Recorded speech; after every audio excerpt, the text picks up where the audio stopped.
নমস্কাৰ বন্ধুসকল, আকৌ এটা মিনি ব্লগ লৈ আহিলোঁ মই মঞ্জুলা আপোনালোকৰ মাজলৈ। এয়া গ্ৰন্থ আৰু বাণিজ্য মেলা হৈ আছে আমাৰ সোণাৰীৰ নামতোলা ৰোডত। আহিয়ে দেখিলোঁ ধুনীয়া ধুনীয়া জোতা চেণ্ডেল। বেটিক এযোৰ কিনি দিওঁ বুলি ভাবিলোঁ, কিন্তু তাই খোজকাঢ়িবলৈ অসুবিধা পোৱাৰ কাৰণে নিকিনিলোঁ। এইফালে আমাৰ বন্দনাই কিবা কিবি কিনিলে টুকটুকৰ অকচকো খেলা বস্তুবিলাকত।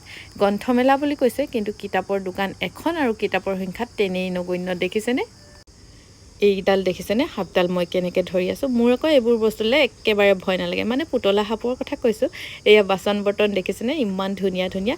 কিনি ল'লোঁ কাপ, আহিব দেই আপোনালোকে চাহ খাবলৈ, কিন্তু চাহৰ লগত খোৱা বস্তু আপোনালোকে লৈ আহিব। এয়া কাঠৰ ফণি আৰু ম'হৰ শিঙৰ ফণি। মই পিছে লোৱা নহ'ল, কাৰণ মই 3 দিনৰ মূৰে মূৰেহে চুলি ফণিয়াওঁ, মোৰ প্লাষ্টিকৰ ফণিয়ে হৈ যায়। এইটো দেখিছেনে এটা কাছ। কোনোবাই কৈছিল কাছৰটো হেনো ঘৰত থ'লে ঘৰলৈ সুখ শান্তি আহে। জানো কিমান দূৰ সঁচা নাজানো, কিন্তু মই হ'লে থৈ দিছোঁ দেই। আহিলোঁ এখন ধুনীয়া ৰেষ্টুৰেণ্টলৈ বুলি। আমাৰ এক উত্তমদাৰ ৰেষ্টুৰেণ্ট হয় এইখন।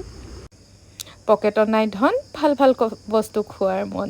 আহি পাই ধুনীয়াকৈ ভিডিঅ' এটা বনাই দিছোঁ। নতুন ৰেষ্টুৰেণ্ট হয়, আপোনালোকো আহিব। নাহৰআলিত আছে সোণাৰীৰ।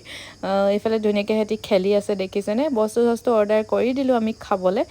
তাৰপিছত এইফালে খেলি আছে টিকলাকেইটা। বন্ধনে ধুনীয়াকৈ বেলুন ফুলাই দিছে, সিহঁতি খুব ফূৰ্তি পাইছে। খোৱা বস্তুবোৰ আহি গ'ল। আমি অৰ্ডাৰ কৰিছিলোঁ চিকেন বিৰিয়ানী, ডাল ফ্ৰাই আৰু নান।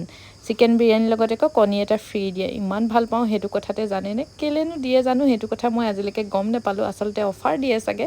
ধুনীয়াকৈ খালোঁ, টেষ্টি খানা, দামটো খুব কম হয়। আহিব আপোনালোকো খাবলৈ। খাই বৈ ধুনীয়াকৈ আমি আহি দিলোঁ ঘৰলৈ। আজি মিনি ব্লগটো ইমানেই, বাই বাই।